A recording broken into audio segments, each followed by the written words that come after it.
আরে মাসুদ, কেমন আছিস? নজরুল যে, কি খবর? কবে আসলি? এই তো বন্ধু, আজকেই আসছি।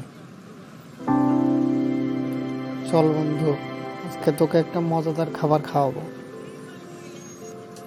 ঠিক আছে, চল। বন্ধু, কি খাবি বল?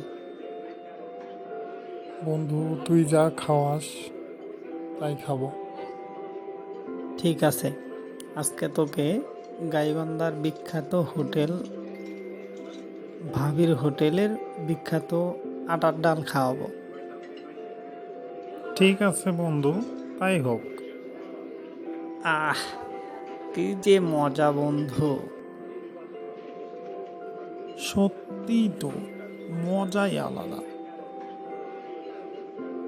তা ঠিক আছে বন্ধু, যা তাহলে। ঠিক আছে, ভালো থাকিস।